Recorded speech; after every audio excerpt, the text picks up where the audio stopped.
Belle Boyd, celebrated rebel spy, Belle Boyd.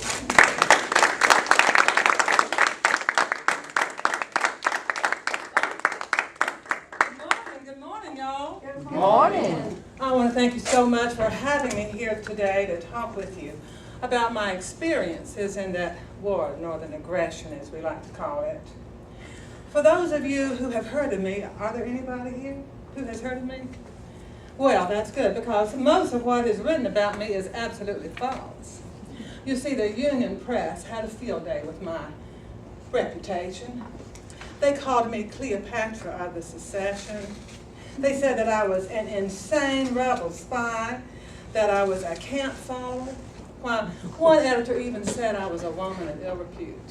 Oh, that was absolutely false.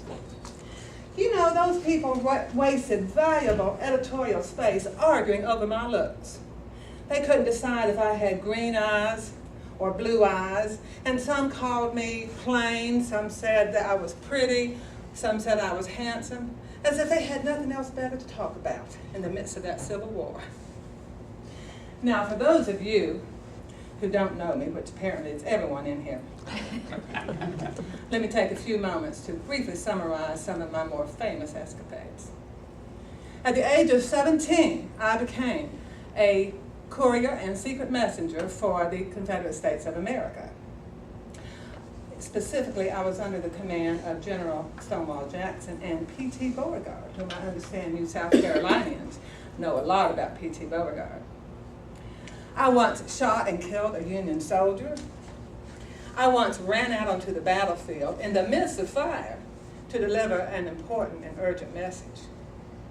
Now today I will tell you, had I known it was a battlefield, and had I known it was in the midst of fire, I probably would not have done so. I was reported many times. I was arrested 6 times, and I was in prison twice at the old Capitol Prison in Washington, D.C. After I was released, I fled to England. I had been banished to the South. You see, I could no longer go north. But they caught me going through Boston, and once again, I was in the Union control. But I married the man who captured me. And then I fled to England and wrote my memoirs, all by the time I was 21 years old. But I'm getting ahead of myself. Let me start back at the beginning. I would imagine some of you are wondering how a young girl, age 17, got to be a spy with the Confederate States. Well, I was born a rebel. You see, I was born in the Northern Virginia Valley from a fine and distinguished family, and we trace our heritage all the way back to 13th century Scotland. My great-grandfather fought at Valley Forge. I am also related to Presidents Thomas Jefferson and General Robert E. Lee. The Confederate Secretary of War, George Randolph, was also my third cousin. So I come by this all fair and square. My parents also encouraged and nurtured that independent spirit of mine. You see, what I said I wanted and what I did. Perhaps because at the age of 12 I got to be somewhat of a troublemaker. They did send me to a boarding school. But I made my mark there.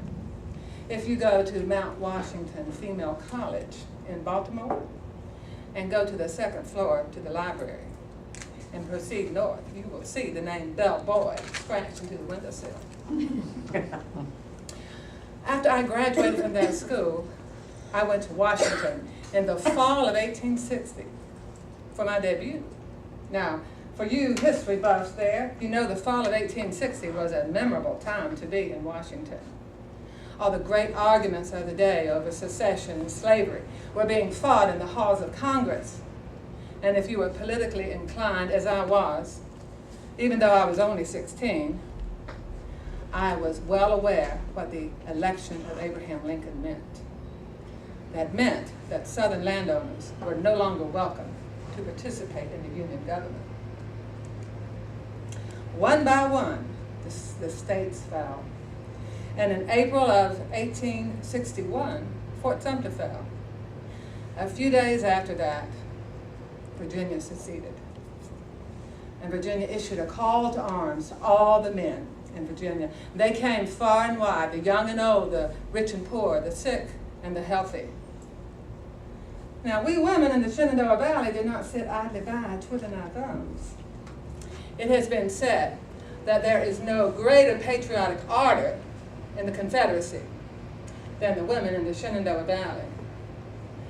Our spirit prompted one general to say to President Lincoln, "Sir, I can hold the valley, but I'll need more men because the women will take it back."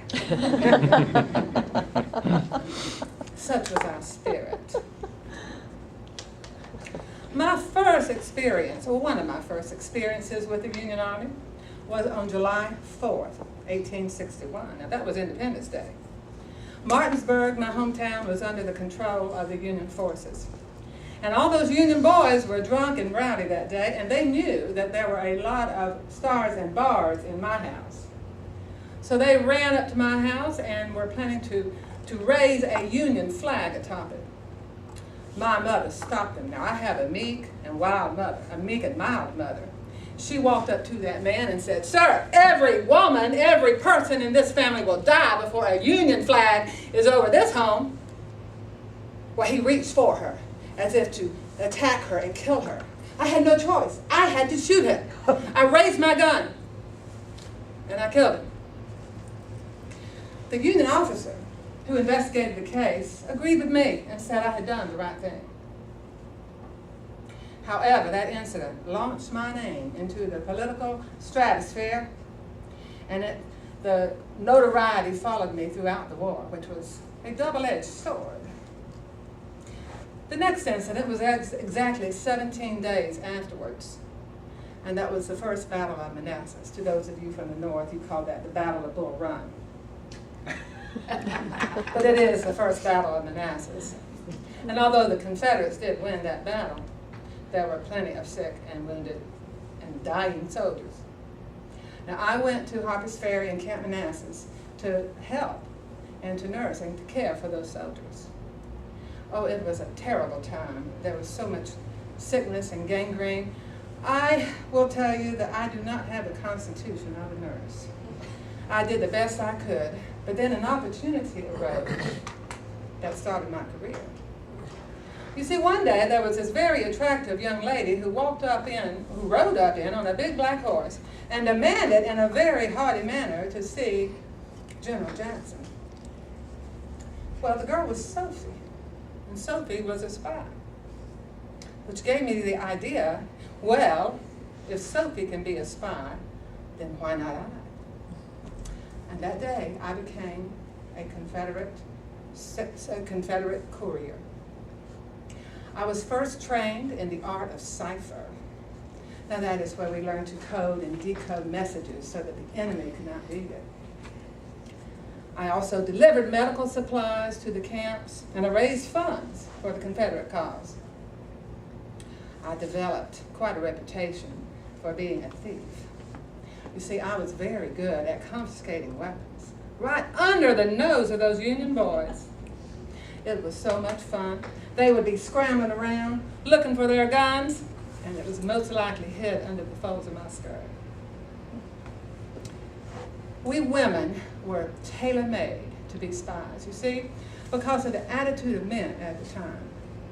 Now, none of the men thought that a woman would or could be interested in military matters. So they spoke freely and casually in front of me.